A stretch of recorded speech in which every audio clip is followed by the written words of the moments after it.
अखिल भारतीय विद्यार्थी परिषद का 69वां राष्ट्रीय अधिवेशन नई दिल्ली में आयोजित होने जा रहा है। 7 दिसंबर से 10 दिसंबर तक आयोजित होने वाले इस अधिवेशन का उद्घाटन केंद्रीय गृह मंत्री अमित शाह करेंगे। अधिवेशन से जुड़ी तमाम जानकारियों के लिए एबीवीपी के राष्ट्रीय महामंत्री याज्ञवल्क्य शुक्ल से बातचीत की हमारे संवाददाता चंद्रशेखर ने। अखिल भारतीय विद्यार्थी परिषद का 69वां जो राष्ट्रीय अधिवेशन है वो दिल्ली में होने जा रहा है। उसकी पूरी रूपरेखा पर बातचीत करने के लिए हमारे साथ टीम के तमाम सदस्य मौजूद हैं। हम बात करते हैं राष्ट्रीय महामंत्री से। पूरी जो रूपरेखा है इस कार्यक्रम की क्या रहने में? देखिए, दिल्ली के अंदर में आबाविप के 75वें वर्ष में अब तक का सबसे बड़ा राष्ट्रीय अधिवेशन हो रहा है। यानी इंद्रप्रस्थ नगर के नाम से एक नगर बसाया जा रहा है जो टेंट सिटी के स्वरूप में पूरा डीडीए ग्राउंड जो बुराड़ी है वहाँ पे यह राष्ट्रीय अधिवेशन आयोजित हो रहा है। वैसे तो राष्ट्रीय अधिवेशन 7 से 10 दिसंबर का तिथि है, लेकिन उसके साथ कई इवेंट साथ में होते हैं।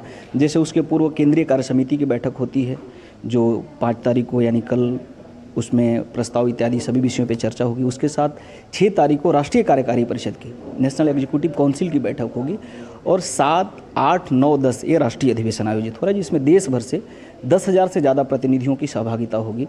बड़ी संख्या में उसमें छात्राओं का सहभाग होगा और इस राष्ट्रीय अधिवेशन का उद्घाटन जो 8 दिसंबर 11:30 बजे दिन में होना सुनिश्चित हुआ, उसमें उद्घाटनकर्ता के नाते देश के गृह मंत्री आदरणीय अमित शाह जी की उपस्थिति होगी और अमित शाह जी आबाविप के 75वें वर्ष के राष्ट्रीय अधिवेशन के उद्घाटन के अवसर पर युवाओं को संबोधित करेंगे। नए भारत के निर्माण की बात जो प्रधानमंत्री करते हैं तो उस दिशा में कुछ मंथन वगैरह इसमें देखने को मिलेगा? भारत का जय शिक्षा में, रोजगार के क्षेत्र में, स्वावलंबन के क्षेत्र में, खेल के क्षेत्र में और इंक्लूजन करते हुए अभी तक जहां विकास के किरण संभावित जितने हमने संभावना व्यक्त की थी नहीं पहुंच पाई, वहां युवा किरण के उम्मीद के रूप में पहुंचे। ऐसे कर्तव्यों के आधार पर चलने वाले युवाओं का संग्रह और संगम इस दिल्ली के राष्ट्रीय इंद्रप्रस्थ दिल्ली के राष्ट्रीय अधिवेशन में हो रहा है। इसलिए अधिवेशन भारत को एक सकारात्मक दिशा देते हुए अपनी भूमिका और उत्तरदायित्व के लिए अगली पंक्ति में खड़ा होने वाले नौजवानों का राष्ट्रीय अधिवेशन है।